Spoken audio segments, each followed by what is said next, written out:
Liverpool fans celebrate historic title win, a journey from Merseyside to Australia. After celebrating a Liverpool League win together as lads, here we were again 35 years later. Can you believe it? 12,783 days ago, but who's counting, right? My mate and I were standing on the iconic Old Cop, witnessing Liverpool edge past QPR with a thrilling 2-1 victory, thanks to the magic of Russian Barnes. Back then, life was simpler. Fewer grey hairs, no smartphones buzzing in our pockets, and definitely fewer creaky knees. Fast forward 35 years, and somehow, like two wayward midfielders, we lost touch, and just a few weeks ago, we finally reconnected. Over a couple of pints and a flood of nostalgia, he casually mentioned he might swing by Anfield one weekend, just to soak in the atmosphere. Fast forward again to Sunday at 12:15 p.m, and I shot him a hopeful message asking if he was going, only to find out he was already there, right in the thick of it. There was only one thing to do, an impromptu car ride from Lincoln to Sheffield, a train to Lime Street, and then a wild taxi dash straight into the bustling crowd at Tagus Bar and Beer Garden. I kid you not, just as I burst through the throng at 4:25 p.m, the powerful anthem of You'll Never Walk Alone was rising from Anfield and the Beer Garden, sending shivers down my spine. What followed was an afternoon of pure mayhem, catharsis, and unbridled joy, pints flying, songs belted out with all our heart and croaky lungs, old memories dusted off, and new ones created. 35 years after we last celebrated a Liverpool League win together as young lads, here we were, older, greyer, a bit creakier, but somehow, impossibly, just the same. Liverpool champions, mates reunited, and a beer garden that will go down in history. Some things are truly worth waiting 12,783 days for. Watching with my grandson was about passing on something precious, just as my granddad once did for me. When my 13-year-old grandson Alfie returned from Australia last year, we started going to matches together. For me, it wasn't just about watching football, it was about passing on something precious, just like my granddad did for me. He instilled in me a love for this club, a love that has shaped so much of my life. Standing beside my grandson in the stands on Sunday, I felt that same magic at work again. Watching his face light up, feeling the emotion in the crowd, and seeing the pride in his eyes, it was overwhelming. It was one of the happiest moments of my life. A bond between generations, built on something far greater than just the game. You gotta tip the hat for Orrin Slot. What a debutant. As everyone knows, Liverpool has a massive Scandinavian following, thanks in part to those Saturday afternoon live screenings from the old First Division back in the 70s and 80s. I've been a fan since 1977, and along with a couple of friends, I try to catch a live game once a year. This season, we witnessed a rare defeat at Craven Cottage a couple of weeks ago. But despite that, this league season has been phenomenal. You just gotta tip your hat to Orrin Slot. What a debutant. We watched the game on Sunday at a pub in Copenhagen, filled with young fans and old-timers alike, sharing a tear whenever Dalglish and Rush appeared on the screen. Sure, Premier League tourists might not be everyone's favourite, but the feelings run deep. It's a childhood thing. The Polish and style that has been added is beyond anything I could have dreamed of. This season has been nothing short of outstanding. For a first season in charge, stepping in after Jurgen Klopp, the dad, mentor, and Prime Minister every Red wishes they had in their lives, it's remarkable. The players are exceptionally talented and total professionals, and while I understand the talk of legacy, the Polish and style added to the exuberance and physical prowess of this special squad has elevated Liverpool this season beyond anything I could have imagined. I never thought improvement across the squad from already brilliant players was possible, but every single contribution has exceeded my expectations. In a world where there's not much to cheer about, I can honestly say my team's achievements this season give me hope that great things can happen when talent meets hard work and a positive attitude. I am so grateful to Orrin Slot for everything he's done. It means the world to me. Never felt assured we would win it even when 11 points clear. I started supporting the Reds the season after the 1990 title, and I know many other fans around the globe did too. The wait until 2020 for the next title has taken me through the bittersweet moments of life. Thankfully, this title didn't come after another 30-year wait, but it feels surreal and unexpected, especially with Jurgen Klopp's departure.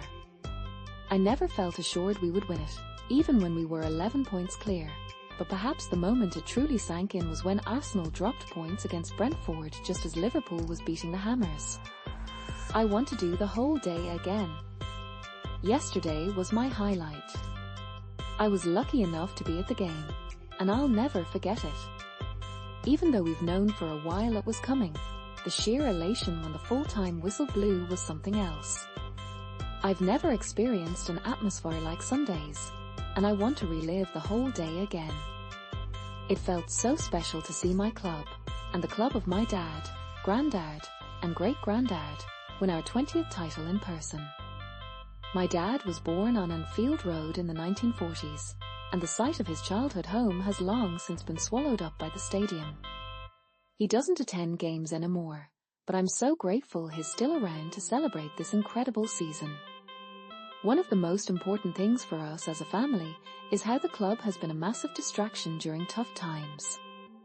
My mum had terminal cancer during much of the Klopp era, and Liverpool winning the Champions League and Premier League during that period meant so much to her and us, as it took our minds off everything else for a while.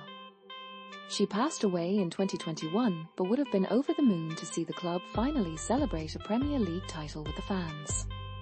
Sharing this moment with so many family members and friends is special, but it's also a time to reflect on the magical moments shared with those who are no longer here.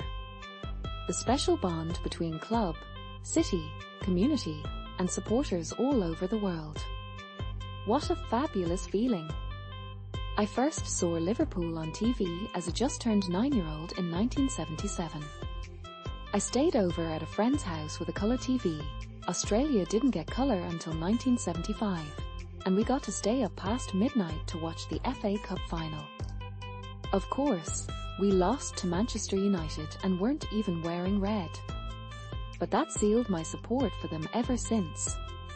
Luckily, later that week, the TV news told me they were European champions. From then on, I followed their results in the newspaper every Monday and through Friday night match of the day vision. Yes, 6 days after the games.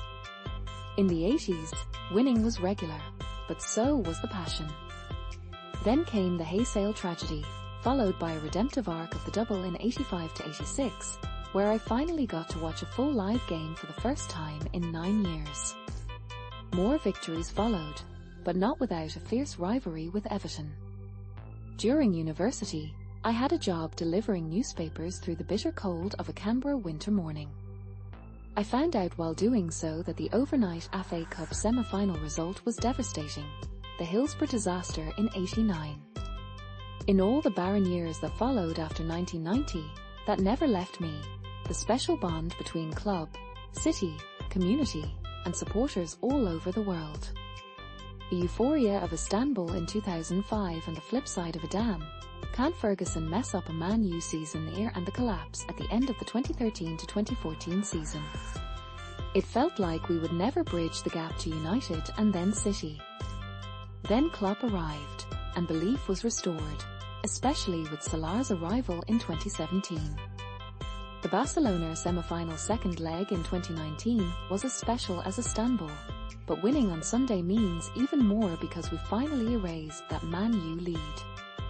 Truly, the journey is as important as the success, but going through what happened to the club after 1990, and not having the Anfield crowd to celebrate in 2020, just makes this moment even sweeter. I was at Hillsborough. Sunday took me back to happier times. The last time I saw Liverpool win the league was as a second-year student at the University of Liverpool. I was also at Hillsborough the year before, so for the next decade or so, football wasn't really important to me. Just seeing the scenes on the streets on Sunday took me back to happier times. I'm so pleased for the people of Liverpool. A great city. The best.